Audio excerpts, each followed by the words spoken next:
Last time, BJP had contested 110, so 110 seats, and JDU had contested 115 seats. So there were 5 candidates who were on BJP symbol, but they were independent candidates. So it was 115, 115. Okay. But there were 5 seats that were given to independent 5 candidates. seats, independent candidates on the BJP symbol. So 115, this time 101. So they both reduced their number of seats, but they are increasing their strike rate. You look at the fact that they, rather than contesting more seats, they're contesting less, upping their strike rate. So individual number of seats conversion is going up. And the allies are also happy. The local allies are happy in LJP. Ham was a little upset, but their strike rate is good both too. At 62, but the JDU has gains of 19 and the BJP losses of 12. One part is, like I said, because they're fighting less seats.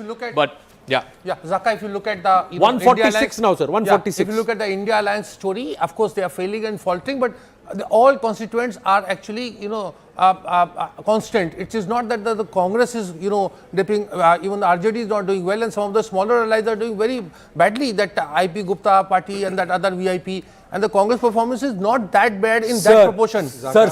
Yes, down to 14 out of 61 seats. Sir. Because they had 19 last time, they're leading only in 14. They're down 5. But you look at RJD. No, but look at RJD, you look at VIP. Every India constituent is going down. That is what I'm saying. So the alliance is failing. That is because, sir, the team loses if you don't play cohesively. Team loses because sir, one says let's go for a run, the other one says no, I'm going to stand here, going to go for a boundary in the next over. I think the story is clearly a story of alliance chemistry. Alliance the chemistry in the NDA alliance was very visibly there. Yeah. Whereas in the opposition alliance, the numbers clearly indicate that there was no gelling between trust the parties. factor on Nitish, alliance chemistry. Two pearls coming from Sandeep. Yeah, Priyam Gandhi Modi. Yeah, no, about the Congress story, it's a bad number. It's like saying that it's on ventilator and you're still justifying कि अरे जिंदा तो है, like that's no, but you should give the book to Tejasvi Yadav and ask him what if there was no Congress in your alliance. Exactly, that would be a whole different story. You should actually give your book to Tejasvi Yadav and say what if there was no Congress in your alliance. I think there is a fundamental issue with the opposition alliance, which is that all these guys have traditionally opposed the Congress.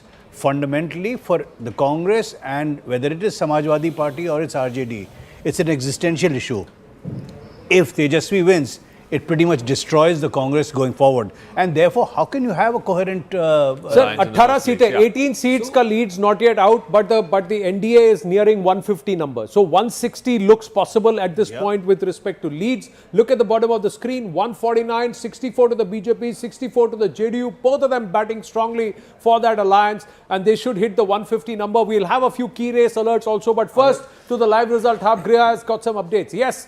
Okay, one update that we are getting for you, Anand, is coming in from Patna Sahab. Congress candidate Shashank Shekhar is leading. But I would like to get in an update on the rounds of counting like we have been looking at as far as EVMs is concerned. So first up, we are getting a lowdown on Bharatiya Janata Party, the number of constituencies that the BJP is leading on. And right now, the details that we are getting in is that the first round of counting is currently on, except in... Rajnagar, where the second round has started, and also in Aura, where the third round of counting has begun. So far, round 1 is what's going on, but in 1 or 2 constituencies is where we are seeing the second and third round of EVM counting that has begun. Same is true if we take a look at the number of constituencies where the RJD is leading. So far, there is round 1 that's going on, except in Danapur and in Baniapur, where the second round of EVM counting has begun. And all of these constituencies is where RJD is leading. So this is what is the latest that's coming in as far as the rounds are concerned. So the RJD candidate is leading in Mahua and Tej Pratap is trailing. That's the key race alert. Tejasvi Yadav is actually leading in Raghopur. Congress party leading in 17 out of 61 contested. Better strike rate as of now in terms of leads compared to the 19 out of 70 that they eventually totaled in 2020. So the Congress would say, yaar, piछली बार से better किया. Being brought back to life. Yeah, Nalin, you wanted to make a point. I want to make the point we're making for 2 days now. 2 points actually. One, we are seeing a replication of the Lok Sabha result of 2024. Possibly, In the Lok Sabha, the JDU had 72 seats the BJP had 68 seats. And when you extrapolate the Lok Sabha to Assembly constituents, this result is pretty much looking like that. And that's also because the point that Professor Shastri was making, that because of the alliance chemistry, the same alliance fought exactly the same way in the Lok Sabha, unlike in 2020. When the LJP was cutting the votes. I'm also looking at the vote share numbers from the Election Commission. The BJP is at 26.2% of the vote at the moment. RJD is 24.13% and JDU is 15.15%. That only further underscores the point about alliance, because the votes, while the votes are disparate, they are very concentrated in certain pockets. In certain pockets, and point is that the BJP may still remain the single largest party, with the JDU not so far behind, but it's actually propped up and pulled up the JDU. Have they really mastered their strategy? Because you said alliance chemistry. Somebody said let's credit Amit Shah for what this is happening. Sohail said we should credit Amit Shah for brilliant poll management. But also, did they get it right? Did they understand the sentiment on ground right, that you cannot nail Nitish and to the ground and try and win this election, because it's not going to happen? Is the BJP now realizing the importance of the regional allies in certain states, especially where it's playing second fiddle? No, absolutely it is, and the decision to go with and to align again with Nitish Kumar while ago was important. And the result, look at the number, 152 leads, Anand, 232, 152. 26% vote share for BJP at the moment. If this number holds, that's a 6% bump from the Lok Sabha election. And compared to the last election, that's a 7% bump. So it's actually showing that BJP as a party is growing in this election, just as JDU is growing. Yeah, I think, is this the new recalibrated strategy, that rather than grow at the cost of the other, let everybody grow and we'll grow a little more along with that? So I think in Bihar it is a function of the fact that there was no alternative for the BJP.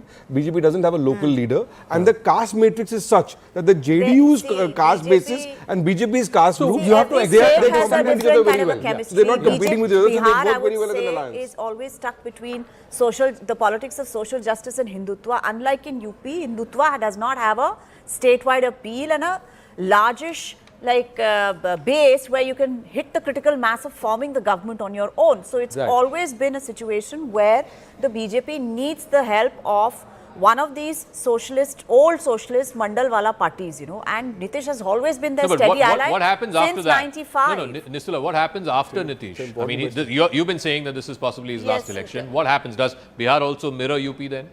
No, I don't think so. I think there will be some sort of a recalibration of that old kind of a politics in a new way, which Nitish did close to 2000, which is when he created, from the larger Mandal bloc, he created his own vote bank. As per election, the NDA has more than 50% vote share. फिर तो election भाग जाएगा sir, एक तरफ भागेगा. वो तो एक तरफ भागेगा. But I think it will depend on what will happen to Bihar politics, the kind of decisions BJP is going to make. If BJP makes a Jharkhand-like decision, they will pay the price of that decision in next election also. Correct. Which is what?